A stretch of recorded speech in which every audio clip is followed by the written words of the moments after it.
We doing something? What?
Here it is, indeed, episode 29 coming at you live on this fine Saturday evening.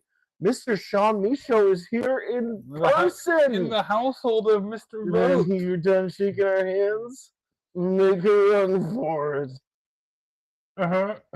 Anyway, what's going on, everybody? Welcome back to Painting the Chat podcast here live once again. We are here in the person, in the flesh, in the person. We are physically in the person this evening. Fantastic stuff happening this evening, of course. No, it's not. Except the fucking Phillies just got a hit. I gotta pay attention to that. So I looked over one and saw the bases. The bases not loaded, but shit. So yeah, not looking over there. We're not gonna look at the TV. We have the Phillies versus Dodgers game on. Game one. Sean, let's get into number one this evening. I just want to say thank you to all you Red Sox fans out there, you Dirty Water faithful who followed with Painting the Chat podcast, of course, across the Boston Red Sox season. Followed this guy right here across social media, Mr. Sean Michaud. Follow me for some reactions for the postseason Red Sox. In off season, Red Sox stuff. It's gonna be quite an off season, and we'll get into it as well in terms of what happened in Game 3. What happened in Game 2, honestly? That's a decent point. I think a lot that happened in Game 2 kind of spurred the reality that was the result of Game 3. Probably should. I don't think it's still see us, but. We're right there. Yeah, we're off to the car. We're off to the side. They know we're there. Yeah, we are. Never mind. Just say thank you. Just say thank you. Just say thank you to fans. Thank you. What are we doing? Sean, let's get into that quickly, though. Before we get into box scores this evening, let's talk a little bit about Game 3 of the American League Wild Card Series, Red Sox Yankees. I'm gonna give you the floor because you gave me the floor last time to rant about the Mets and everything that happened towards the end of the season. So I'm gonna give you the floor right now, Sean Michaud, to talk about what the hell happened. A lot of shit happened, especially in that final game of the Wild Card Series. Our offense wasn't there. Our pitching has been good, but it's our fucking defense. It kind of started from the Game 2. Yeah. With was it Game 1 2 or Game 1? Trevor Story, his fielding errors in the past was shitty. Just like everyone in the outfield, not everyone. I'm looking at Jarren Duran not catching that ball. Yeah. I don't know. It was just a mess. Some of it was Alex Cora's management. I don't think it was the pitching. No. You don't think it was the pitching? You think it's? I mean, we even put up a poll. Maybe I can find it here for folks. In terms of, I don't know if you remember, Sean, the poll that we put up about how things were going. I'm just surprised that we made it. Right. Like, I know, like it was after the trade deadline, and then we had that huge 10-game winning streak, and then right, it was more towards the end of September, and when Roman Anthony got injured, things kind of started falling apart. Then, I'm surprised we made it to the wild card. Right. I feel like we both Mets and the Red Sox were in the same position at the same time. So it was like you just missed an opportunity to make it. Yeah, but I don't think you would have still beat the Dodgers. No, I don't think we would have had any chance against the Dodgers, to be completely honest with you, Sean. I mean, we had a better chance of beating the Yankees. Here's the poll here too. How much of tonight is already to blame on Alex Cora and mismanagement of pitching? That happened. You can see 9:31 p.m. on October 2nd. So we were already halfway through the game. Yeah.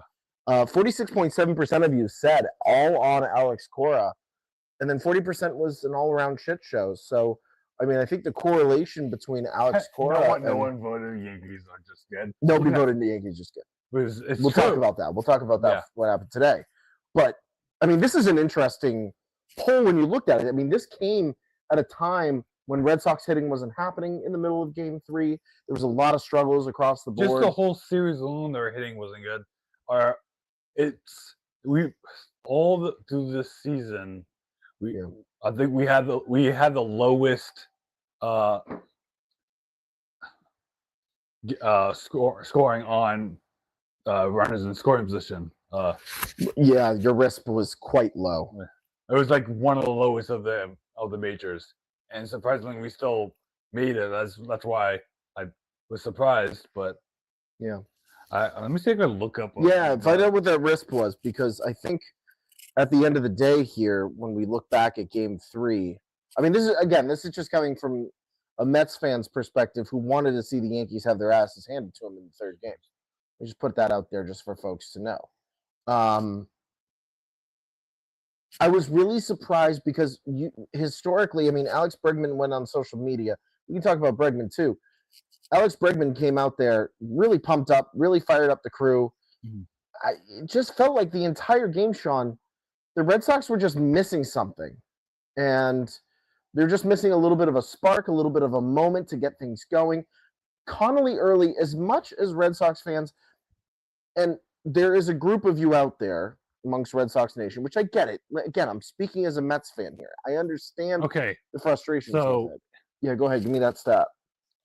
Give everybody out there this stat, because I think it's important. Freaking ads. I'm just on team ranking. Shut up. Hold on. Oh. Really the way he talks about technology. Yeah, okay. So for per game. Yep. Of course. So Colorado is ranked 1 with a 3.02 runners in scoring position of this year. Wow. And then the Angels, Cleveland.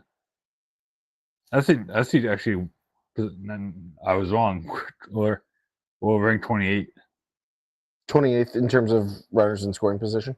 Yeah, I mean, Milwaukee is 30, and then Yankees 29. Okay. Maybe it was just. I think it was the series in the last few games. Yeah, I think it was more of the last couple weeks. I was more talking about, not the whole year. Right.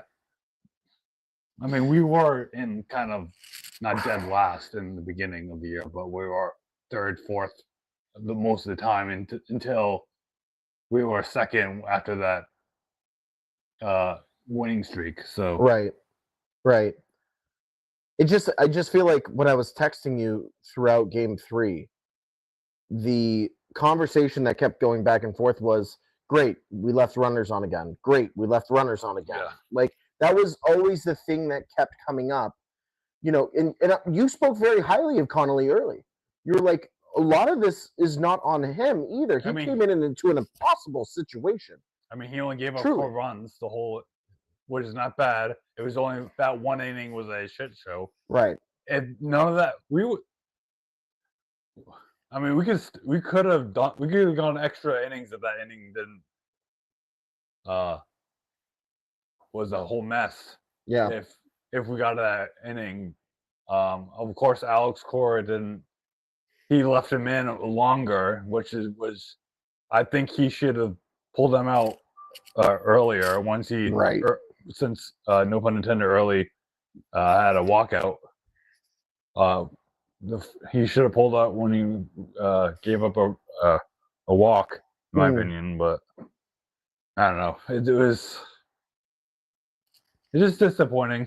Well, let's go back to that poll for a quick second, because 46.7% of people in our poll said that all of this is on Cora. Sean, I'm going to go back to something that we talked about at the trade deadline. Okay? I was listening to WEEI. Shout out to the Greg Hill show over on WEEI. Hey, Sabine, off the counter. Hold on. We got a cat on the counter. So there we go. Rude cats. Shout out to WEEI. One of the conversations, Jerome Wiggins, former New England Patriots tight end, who's a part of that show. One of the bold statements that he made coming off of Game 3 was he still feels that Alex Cora should be let go after everything that's happened this season. That Alex Cora should not be the manager for the Boston Red Sox next season. Does that make sense to you based on this? Yeah. Is there somebody out there in terms of another managerial prospect that could come in and take up this young team and really bring them to that next level?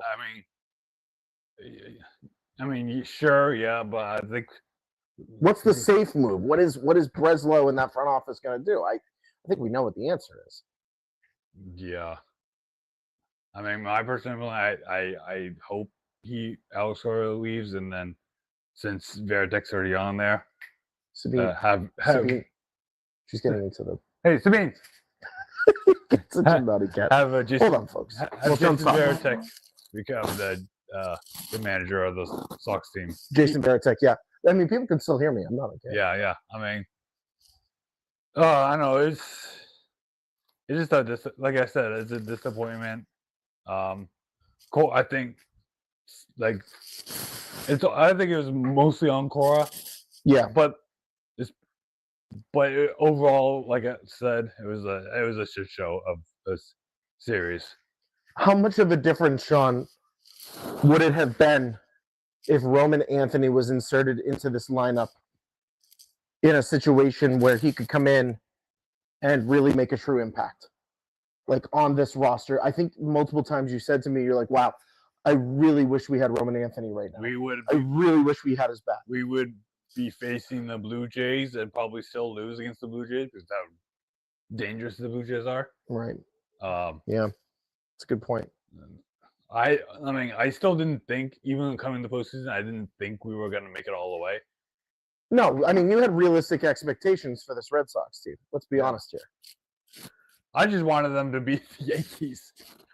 It was the Yankees just been Yankees fans are just terrible. I'm sorry.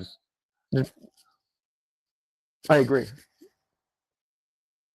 There was a lot of moments during this series that I looked at a lot of Yankees fans on social media, and I was like, guys, how immature can you be? Like, that's why everyone hates the Yankees.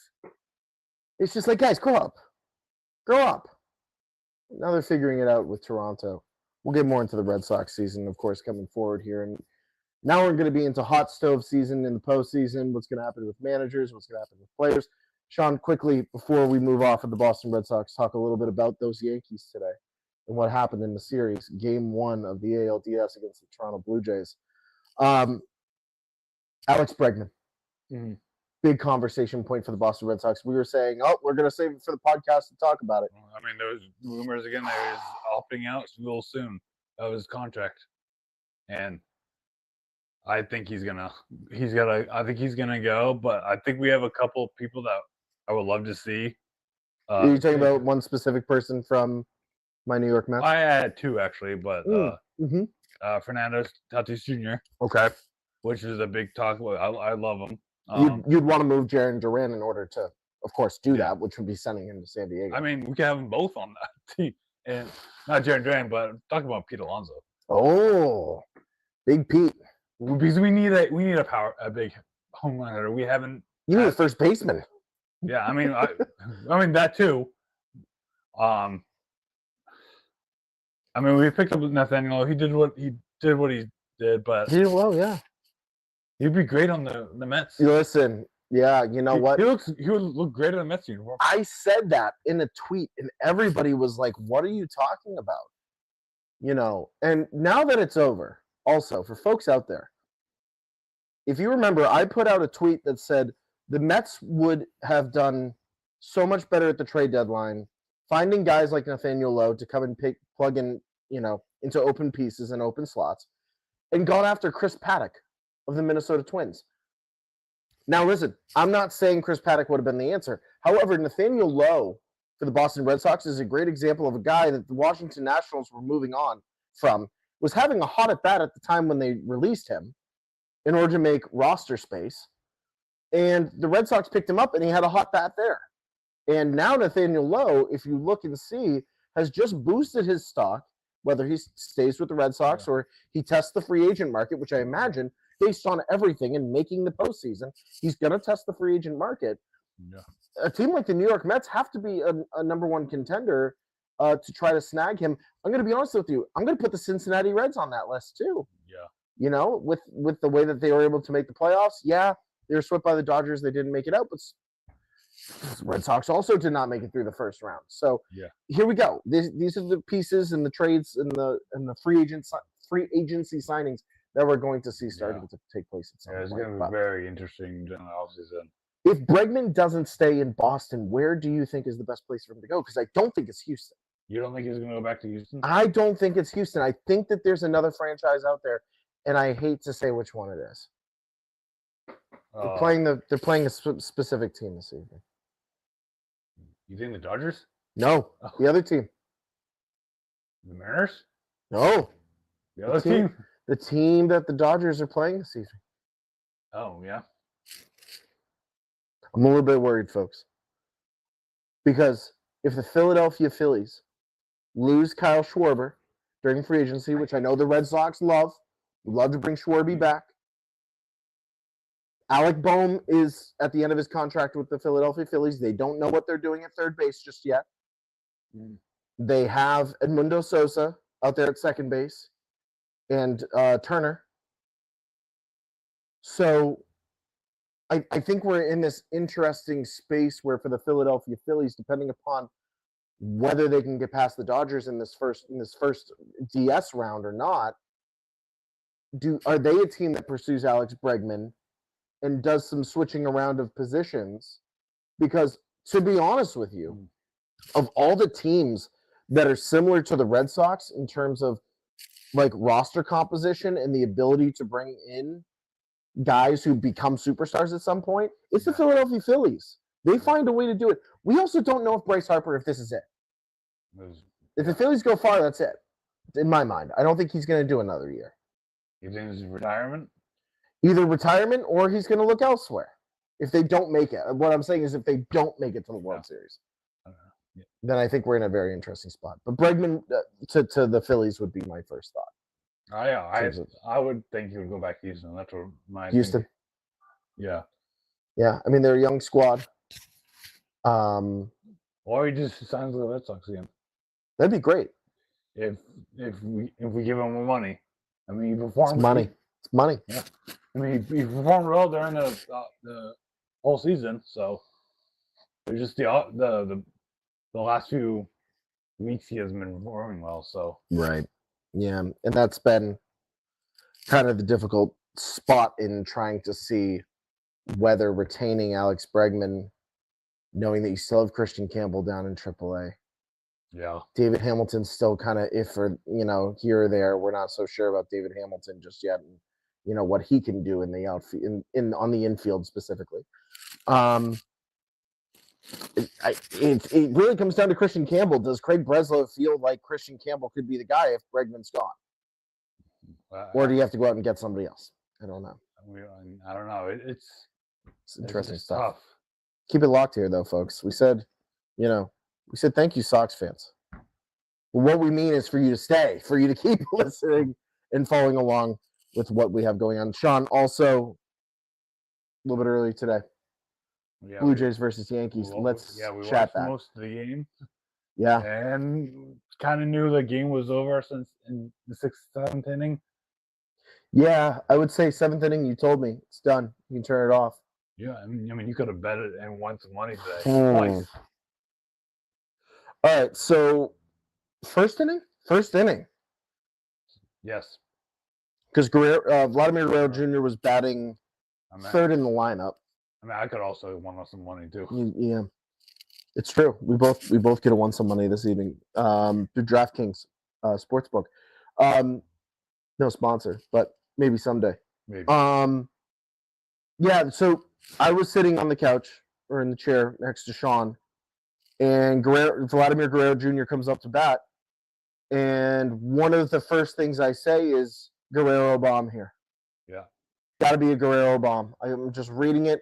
Luis Gil was throwing the ball top of the zone the entire at bat, and Sean was like, "Oh, okay, starting to go there." Boom. Guerrero Jr. bomb, Vladdy bomb, left field. Go on DraftKings Sportsbook because I'm swearing. I'm like, I could have put money on that. It was $10 to win 35. And what happened in the bottom of the first inning? What was the second inning? Second inning. Then Alejandro Kirk. No. The double. Oh yes. That was the first. The double play. Yeah. Yeah. And there was another situation where I was like, okay, double play situation. Guerrero Jr. is going to be in the middle of it. Boom. Stop the ball. Ran to first. Easy 1-2 punch right there. Really frustrating. Really frustrating night in terms of that. Gut intuition. Should have done something about it. Same thing with yourself. Multiple opportunities. So maybe down the road here we're going to have to do something about that. But at the end of the day, listen, the New York Yankees did not look good the Yankees at all in the bullpen. I mean, even the starter pitching, like I said, Luis Gil, yeah, he was not good. Let's be honest. No, it's not good at all. And the Yankees bats wasn't good. Judge was playing shitty today as well. But isn't that historically what we've seen from Aaron Judge the minute he hits the playoffs? Yeah, he's facing he's facing good pitchers. That's why. Yeah, he's not facing like someone that's like the Orioles or the Rays or the Pirates. So sorry for you on that one. Yeah, no, it's White Sox. White Sox, yep, that's true. No, the Yankees fell flat today, and it really showed how good Toronto was, I will say. Yeah. Today's performance by Toronto, 10-1 final. I mean, folks, they tacked on more runs even when people stopped watching. Yeah. Vladdy was fantastic. Alejandro Kirk was awesome. Nathan Lucas, a player that has kind of like worked his way, was in Buffalo for the longest time, AAA system for a little bit, has worked his way up to the Toronto Blue Jays Major League front. And listen, performed extremely well. Andres Gimenez, former New York Met, absolutely incredible. They are an all-around solid team, and the vibes in Toronto today were just impeccable. Yeah. I think the Yankees are in deep trouble. We have Blue Jays in 3. Yeah. And I feel real confident after saying that earlier and putting that up. Yeah. Feel real confident. So that's 2 at home and then 1 on the road in New York then. Yeah, finish off in New York would be tell me about it. Would be a cherry on the cake. Yeah. I just don't know how the Yankees come back from this. I mean, I think we're talking about a lot about Alex Cora, Sean. But with managing. Management. Aaron Boone, I think I don't know how he's in it. I mean, I know he made it to the World Series and lost, but right. It's just like these past few years, he hasn't been good. He's make these. It's him and Cora. I don't know who's the worst manager. I think Aaron Boone has more questionable calls than Alex Cora has. It seems like that. It seems like that Boone has continued to make poor calls for the Yankees in terms of situational baseball and excuse me, where we see, pitching, not taking out guys when they need to be taken out to sub them in for a reliever, allowing Luis Gil to go as long as he did. Yeah. With bases loaded situations, walking runners, possibly hitting batters. I know the Jimenez situation in terms of whether it got him on the hand or not, I don't know. But they used the challenge at that time. Listen, if I were to place bets on who's the better American League team right now of the four that are in the DS, it's the Blue Jays. Just on pure performance. I know we haven't seen anything from Seattle yet tonight. I can't say anything until about Seattle, and Seattle's good, but I think Blue Jays might be a little better. Yeah. After seeing tonight, we'll see how Seattle battles against Detroit. Yeah, if they come out, I'm surprised Detroit made it. We both said Cleveland was going to make it. Yeah, we had the Guard Dogs making it through, and Detroit somehow found a way. I think a lot of it was just either injuries for the Guardians or just another couple, situations where we found Stephen Vogt, again, made poor managerial decisions in terms of when to take relievers out and to put guys in. I think it was just situational baseball that didn't play to their favor. Yeah. Tigers had that struggle too. Does that continue against the Mariners? Sean, I know we really haven't posted it just yet or put anything out, but let's do it.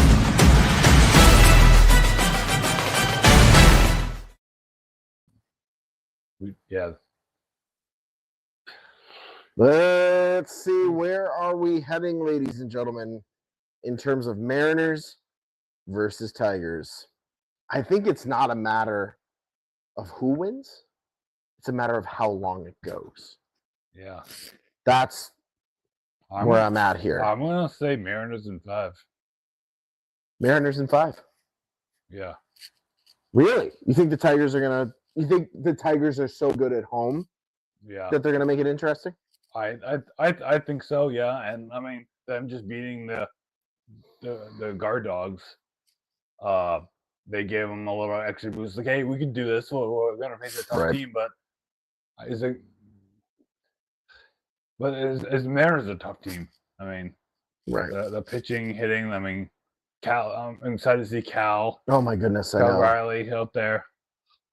Oh, maybe we'll see his first postseason home run tonight. Would love that.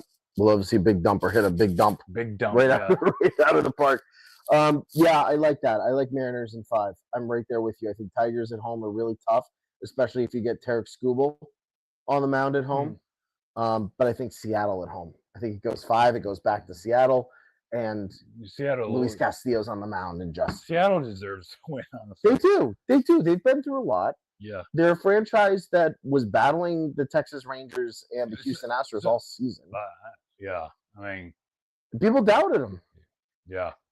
Honestly, they should have won something when Ichiro was on the team, but that didn't happen. So maybe it's this year with Ichiro going to the Hall of Fame.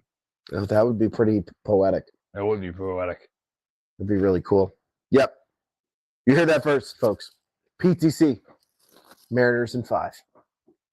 Calling it right now. Sean, one of the things I want to do here before we get into some of our final few topics and get ready for Mariners versus Tigers, for folks to follow us along on social media this evening, live in the flesh, following both accounts, following us tweeting along. Let's get into Box scores. What I love even more. What I love even more is pouring over box scores. Get the humming trend going. That's right. Get the humming trend going. That's right. Ladies and gentlemen, live and direct, it is time for some box scores. Let's head over to college football today. A whole bunch of stuff happening across the board. Currently, on ABC. Number 3, Miami is taking on Florida State. That game is 7-3. Jameis Winston with the preview, sounding like Saw Gerrera there. Yeah. Where he said, gotta get the boys motivated. Gotta get the boy motivated. Jameis Winston is something else. Texas Tech, number 11, taking on Houston. They're up 22-3. Mississippi State taking on Texas A&M. They are up 3-0. Ohio State currently beating Minnesota 14-3. Colorado beating TCU 7-0. UCF, University of Central Florida, taking on Kansas. There at 17-7 in the second. Tulsa versus Memphis. Florida Gators beating the number 9 ranked Texas Longhorns. Arch Manning having a rough day. It seems like Florida always likes to play upset at some point. Yeah. The Gators are just that kind of team. I like the Gators. I've always respected them. I always like the Gators. The big one today, though. The big one today. The UCLA Bruins defeating number 7 Penn State. Very I similar. did not see that one coming. I didn't see that either. We said, I think we saw a preview for the game. And we were like, Penn State's going to go to UCLA and absolutely demolish them. No, folks. UCLA beats them 42-37 in a late game thriller. His first win. Wow, jeez. Alabama, your Crimson Tide beat Vanderbilt. You won the PTC bet over me today. Yes. They win 30-14. Great day at the end there for Theismann Simpson. Very, very good game. It started off a little shaky in the beginning, but it's Alabama. That's right. The Georgia Bulldogs beat the Kentucky Wildcats 35-14. The Iowa State Cyclones are upset by the Cincinnati Bearcats 38-30. Sean, this was the first one that you told me when we were like, whoa, upset Central. Yeah. Like, Iowa State's been decent this year. Seeing that, that's something to keep an eye on moving forward in college football. Number 20, Michigan beats Wisconsin 24-10. Do want to mention Wisconsin kept it tight there up into the third quarter. Yeah. So not an impressive win for Michigan. Wisconsin just kind of gave up towards the end of the season. I mean, the game itself wasn't that great. Boise State loses to Notre Dame 28-7. Number 22, Illinois over Purdue. Purdue! 43-27. And then a final in overtime. 24 ranked Virginia beat Louisville 30-27. A field goal in overtime to win it. Back on Friday, BYU beat West Virginia. And then, of course, we have the LSU game happening this evening over in Major League Baseball, ladies and gentlemen. Earlier today, we had a very interesting, if I can pull it up here, that would be really helpful. That's the problem with Box Scores Live. They try to figure this out and try to get it out to you folks. The Toronto Blue Jays beat the New York Yankees 10-1, as we talked about. Fantastic game from Kevin Gausman. Really impressive on the mound. Really impressive. You kept saying it the entire time. Yeah. I can't wait to see it. How far this team goes. The Milwaukee Brewers beat the Chicago Cubs 9-3. Milwaukee now takes a 1-0 lead in that series. I guess I shouldn't be too surprised by that. Milwaukee's pretty dumb. Yeah. I'm surprised Padres lost to the Chicago Cubs. Yeah, that's a real surprising loss. Pocket pancakes, too. Yeah. Can't forget about the pocket pancakes. The Philadelphia Phillies are currently up on the Los Angeles Dodgers, top of the seventh, 3-2. We do not like to see that. No. We don't. They're coming back though. So. And the Seattle Mariners take on the Detroit Tigers tonight at 8:38 over on FS1. We will be tuning into that, of course, later on down the road here. Ladies and gentlemen, those are your box scores. What I love even more is pour it over box scores. I love it when Sean is just humming it while we're just Mm-hmm. chilling here, waiting for the next round to come through. Sean, just want to quickly bring up here, I think it's worth Oh yeah. chatting about. Just quick, the New York Mets have moved on from Jeremy Hefner and Eric Chavez. I know a lot of New York Mets fans were saying there has to be some kind of change, whether It was getting rid of Carlos Mendoza, something in the front office. David Stearns goes out and he gets rid of Jeremy Hefner, our pitching coach, and Eric Chavez, hitting coach. I think this is a good move. I think it's a good move for the Mets, but it matters who they bring in. Yeah. You know, I imagine the Red Sox are going to go through something similar in terms of switching up the coaching staff. I don't know how early that will happen for the Red Sox, but I think it should be good, this move, hopefully. I think so. The one thing that the Mets were struggling with towards the end of the year was runners in scoring position. Yeah. Was finding runs where they were needed in close situations. There was a lot of talk. Eric Chavez wasn't being very friendly in the dugout at times in terms of to reporters. He wasn't being very cooperative with players. Yeah. The other thing that was reported, again, putting it out there, reported at one point was that Eric Chavez had a burner Twitter account. And anytime there was negative Eric Chavez stuff posted on Twitter from Mets fans, he would go and comment on it and say, Eric Chavez is the best batting coach out in baseball. Who has time to do that? Like, honestly. Does Alex Cora have a burner account? Do we know? He's Probably not. I don't think he does. Probably not. Probably not. There's Aaron Boone, maybe. Yeah. So, I mean, I think when you hear about stuff like that, whether it's true or not, it's still a little bit disturbing. Jeremy Hefner, in terms of as a pitching coach, I've never been too impressed with him as a pitching coach. I think there are probably better folks out there. Currently, the AAA pitching coach who has worked on with Jonah Tong and worked with Nolan McLean and Nolan McLean and all these guys. A lot of management is better than minor leagues right now. Yeah, AAA and AA managers and batting coaches and pitching coaches, they seem to just be better. There's just questions of the management in the majors. Well, look at Worcester. Like, going back to the Red Sox just briefly, if the Red Sox decide to move on from some of their management currently at the major league level, you have guys down in AAA that helped bring up Roman Anthony and Marcelo Meyer and Tristan Casas, early on, and those are the kind of guys I think you want at the major leagues, kind of moving with their players. Yeah, I was about to say, it's like it's going to help them. Well, I'm sure the Mets should do the same thing. I feel like that's what should happen. But, like, at the same time, these players got to learn the new when moving to majors, they got to deal with the new management. They're not playing in the minors. It's like going to a new job, kind of. Right. Yeah. You're the HR department or the people that you had watching over you from your previous job are not going to fall. I don't know. Maybe not. HR is not a good example of that. But example of Paige Becker's going to the Dallas and not having Gino coach for her. Yeah, that's a good one. Yes, I like that one. You can tell. Yeah, Gino's not going to go coach for the Dallas Wings. No. Speaking of Dallas, I said we'll talk about it later. Yeah, no. We're actually getting right up to that point here on the podcast because we've got Seattle Mariners coming up here in just a second.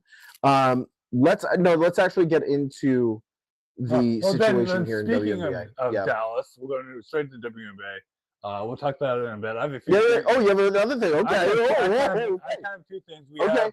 We have the manager for Dallas Wings out, Chris. He's finally gone. He's gone. Okay. He's finally gone. Love that. Page is free. That's what everyone keeps saying. Page is free. Page is free. I mean, going to the last place, it was bound to happen. Right. But all this is going to lead up what we're going to be talking about. Yeah, right. I also haven't. I know you're a huge Liberty fan. I do like the New York Liberty. Yes. What do you think of Sandy getting fired? I don't think it's a smart move. I don't think either. I mean, when you look at track record, right? Like in terms she won last year, and then, yes. Yeah, go ahead. Sorry. Yeah, no. It's a valid point. She won last year. The players respond extremely well to her. If you listen to Sabrina's press conference conversation following her release as head coach, wasn't great. Sabrina was kind of like, she's been here this entire time. Brianna Stewart, everybody. They responded so well to her. And the fact that now the New York Liberty have to go out and find somebody new in order to coach this team? Does Sandy go to another team? Or is she like people are saying maybe she'll go to Dallas and coach there? I don't know what. I still don't know what's happening in Chicago yet with the Sky. Right. I don't know. There's a part of me that would love to see Sandy wait it out a little bit here. Just take a break. There's nothing saying that Sandy couldn't go to college. Yeah. There's nothing saying that the Lady Volunteers, because their head coach is close to retirement, or South Carolina. You know, I think what we see in the NBA, which is that transition of coaches from the college level to the NBA level, I think what we're going to start seeing in the WNBA more is the transition from WNBA coach down to the college level. Yeah. And Sandy would be a really good fit at like LSU or at USC at some point, you know? I just UConn, if Gino retires, we don't know how long he is. I don't know how many years left he has in him. right. So I think that there's that, but the deep down inside, Sean, the place I would like to see Sandy go is I'd like to see her come to the Connecticut Sun when they make the move to Boston. Oh yeah. Have Sandy be the head coach of the Boston WNBA Yeah. franchise, because that's something that fans can look at and be. I'm just gonna put this out there. Fans will look and say, "Who the hell is she?" Right? Like general basketball fans. Yeah. People who are not like Sean and I talking about WNBA, watching WNBA, but then you show track record and you Yeah. say she coached Breanna Stewart, she coached Sabrina Ionescu, she led the New York Liberty to multiple championships. Yeah. Like that's a track record that people in Boston can get behind and be like, oh, championships, you said. Yes, championships. I would love that. Sweet. Sign me up. And it's funny.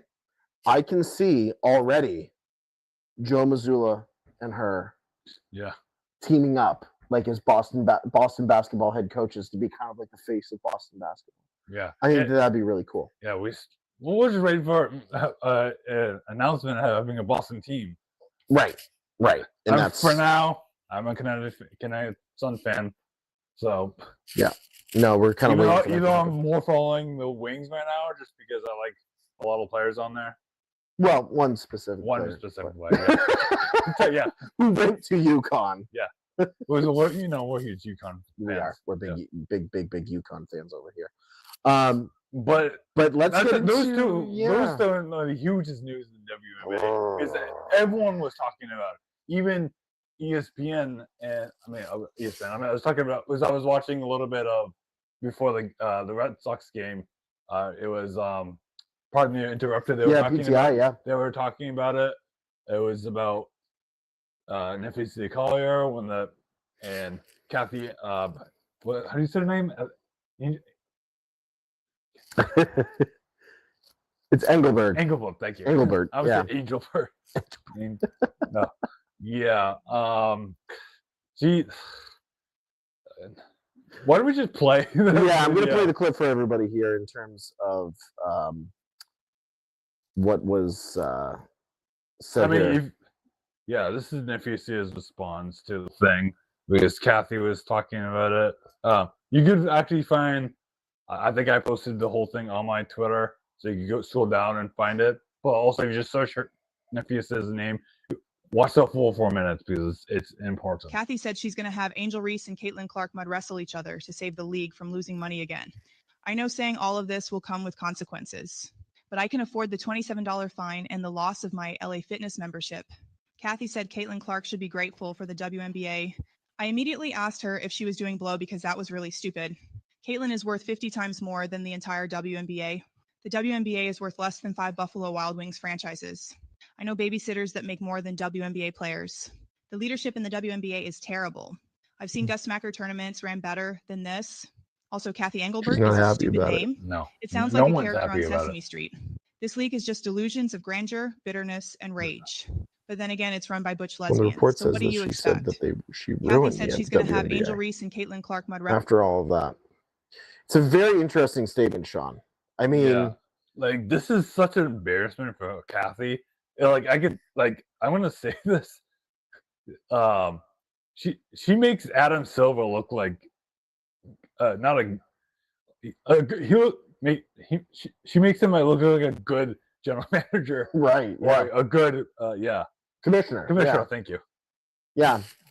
I mean, that seems to be the response to Kathy And- specifically. yeah. Is just like, where are we Just going? Very, very here? poor management all around. And everyone, like a lot of players, backing Nafisa saying this, and she doesn't really talk about like a lot of this, but like No. for her, one of the faces, the WNBA top scorers, up there, like it's very big for her to say this. Yeah. And like I said, everyone's backing her, like retweeting stuff, like even everyone, NBA's even like Yeah, Twitter's I've getting noticed that. onto it, and everyone agrees. Tyrese and Jason have been very Yeah. vocal about their support Yeah, of what can I say her name? correct? Nafisa Collier. Nafisa Collier. And I think we're at that point too. I mean, they've been very adamant about contracts and trying to get paid more for the performance that they're putting out on the court Yeah. each evening. I mean, this is basic labor rights items, and the fact that Kathy is not recognizing that and honestly making a joke out of it. You don't make a joke No, out of that. and her response, she responded again saying, "It's like, oh, I have kids and all that." I was like, Kathy, your kids are like in their 20s. What are you fucking talking about? Yeah, Nafisa has a kid. What do you? I want her fired. Yeah, no. I think it's- everyone wants her fired. Like, you can't come back from this. No, you can't. You absolutely can't. It'll be interesting to see what comes out of all this in terms of the WNBA. Like there's people like, Teoscar Hernandez just hit a home run, by the way. Just took the lead over the Philadelphia Phillies. there we we go, love that, there yeah. we go, That's there good we go. stuff. Teoscar Hernandez. That's Big what stuff, big that's what stuff. the Dodgers are for. Love that for them. Love Yeah, that. But yeah, no, it'd be fascinating to see. I hope that it's not just Nafisa Collier that comes out here and does this. I mean, Caitlin Clark has had some response to it as well. Really unhappy with the commissioner of the No. WNBA. I know Paige Beckers at different times in locker room conversation Yeah. has been upset about it. I don't Hey. think this is going to end up well for No, her. no. I wouldn't be surprised if the calls for Kathy from the NBA and from other franchises starts to really pick up. yeah. I mean, like it's gonna be interesting going forward. Like, I don't know, like with a lockout maybe happening, like You got a it's- lot of lockouts. Yeah. like I don't know if Kathy can handle that. Like it's No. just it's a huge mess. What's going on. Like it's like the lengths of time of how the season is, Mhm. putting games on the same exact time where people want to watch different games. It's Right. not helping at all. Like you have like 4 games going on at the same time at like on a Friday night, and then you don't have like other games. You have like one game going on the next day. It's like, what are you doing? Like, and then all these injuries happening because of it's like I've never seen this many injuries like in the WNBA in a while, like huge injuries. Yeah. Because if you see college, that like her injury and all that, it's like It's super frustrating. it is frustrating. It is. And it's hard, like us becoming more and more of a fan of the WNBA. Agreed. Yes. It's like it's hard to do. Like it's the same thing with the NBA. What's like their direction is going. yeah, Like, it's yeah. like we talked about this last year, like the end of last year in December when we started this podcast of where the NBA is going, and what the WNBA is going, and we've seen a lot of progress. What's happening more for the WNBA than NBA, but yeah. I guess we'll see what direction it heads. I think that, there's going to be backlash from this continuing from Yeah. the players and them actively looking for answers and probably for Kathy to step aside. it's gonna be interesting to see like For Nancy, sorry. like She's especially a Kathy player, yeah. especially the finals is going on game 2 tomorrow, but like when she hands out the trophy, Oh, it's I gonna know. be she hasn't given out a trophy since the whole thing, so it's gonna be very awkward, and you're gonna hear a lot of booing Possibly. from the fans about with Kathy. Be curious to see what happens at the end of the day, ladies and gentlemen. Before we wrap up this stream this evening, I have to hand my my wife's phone back to her. for a quick second, but Sean can give you the rundown. Tomorrow, October 5th, Great American Beer Hall, Medford, Massachusetts. Sean, want to talk to the good folks about what that's all about? Yes. So tomorrow we're bright and early. Bright and early. Bright and early. We're heading down probably around 8 o'clock ish. We're gonna try to get there early for the car show, and we went there a month ago or so. But it's gonna be a hell of a time. I'm gonna go, hopefully find some good cards there. Maybe trade some. I'm gonna be looking for some Pokemon cards, or maybe some sports cards. We'll see. We're gonna have a lot of fun. Hopefully, we're gonna maybe stream a little bit, maybe on TikTok if you follow our TikTok. But it's gonna be a hell of a time. I'm excited, but I know Robin is too. So we're gonna see what happens tomorrow. I'm excited. So excuse me, just having some water.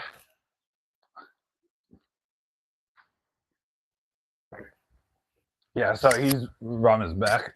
Robin's back. Yeah, I am back. Yep. I'm not even gonna clip my mic back on. I'm just gonna come take a seat. It's almost over. Yeah, I told him. Hopefully, we'll see you there tomorrow. So yes, absolutely. We'll be leaving probably like 7:30 or so. Yeah, we're gonna just remember we're gonna probably hand out some stickers out there. Yes, got plenty of And I stickers think we to give have out. cards, right? We do. We do have cards as well. Yep. And I think we have merch. We have some. Yeah, we have some stuff. We have Yeah, we have some merch. I believe so. I'm gonna go and check. I think I don't know. For sure, stickers. For sure, magnets, stuff like that for folks to have. What are you looking for tomorrow? Good question. I have some autographs that I want to move in order to get some more Mets and Jets stuff. Specifically, I would like to get some more Brooklyn Nets. I don't have enough Brooklyn Nets cards in that category. So yeah, I'm always, you know me, I'm always looking for Celtics, Red Sox. Yep. I have some autos that I want to get rid of, but there's certain autos that I want to get. I don't know if they're going to be there. We'll see. That's it. We'll see once you get there. I think it's mostly gonna be again Pokemon and probably basketball and baseball. Yeah. Mostly it's probably more Pokemon. It's probably like 60% Pokemon stuff there. So, which is good for me, but well, it'll be fun. Yeah, it'll be a good time. Hope to see you there once again. The Collector Expo happening tomorrow. Where?